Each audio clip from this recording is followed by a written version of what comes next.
கண்ணை மூடி சாமி கும்பிடும் போது மணிச்சத்தம் கேட்டா கும்பிடுறவங்க என்ன நினைக்கிறாங்களோ அது நிஜமாவே நடக்குமா? நிஜமாவா சொல்ற? ஆமாமா. சரளா, அப்படின்னா நான் கொஞ்ச நேரம் கண்ணை மூடிக்கிட்டு எனக்கு வேணுங்கிறதெல்லாம் சாமி கிட்ட வேண்டிக்கிறேன். நீ நீ மணி அடிச்சுக்கிட்டே இருக்கியா? சரிம்மா.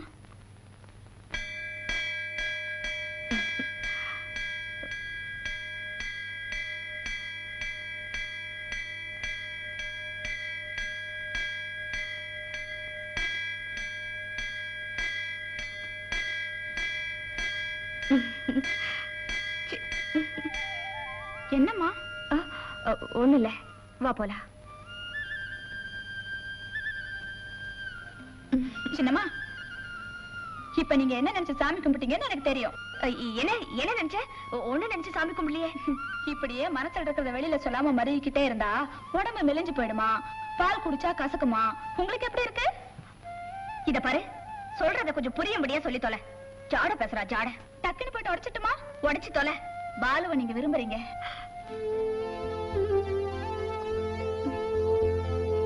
உள்ளத சொன்னா உடனே கோபம் தாமா வரும்.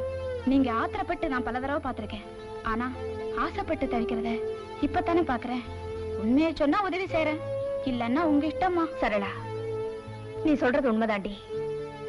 ஆரம்பத்துல அவரை நான் வெறுத்தேன், எதிரியா நினைச்சேன்.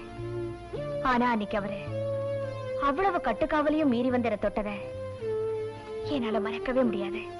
ஆக இப்ப உங்க நினைப்பெல்லாம் அவர் மேலதான். என்ன நான் நினைச்சது சரிதானே? சரிதான். ஆனா அவரை நான் ரொம்ப அவமானப்படுத்திட்டேன். ஆளை வச்சு அடிச்சேன், குதிரையில கட்டி இழுத்தேன். என் மேல அவருக்கு எவ்வளவு வெறுப்பு இருக்குமோ யாருக்கு தெரியும்? என்ன இருந்தாலும் நான் செஞ்சது ரொம்ப தப்பு தாண்டி. ஆரம்பத்துல அவரை வெறுத்த நீங்க இப்ப அவரை விரும்புறீங்க. அதே மாதிரி ஆரம்பத்துல உங்களை வெறுத்த அவரும் இப்ப உங்களை விரும்பல இல்லையா? ஒருவேளை அப்படி இருந்தாலும் இருக்கும் இல்ல? சொல்ல முடியாதுமா. எதுக்கு நான் போய் தெரிஞ்சிட்டு வரவா? ஆமா, நீ போய் எப்படி தெரிஞ்சுக்குவ? அதெல்லாம் ஒரு கலமா, அதுக்கெல்லாம் திறமை வேணும்.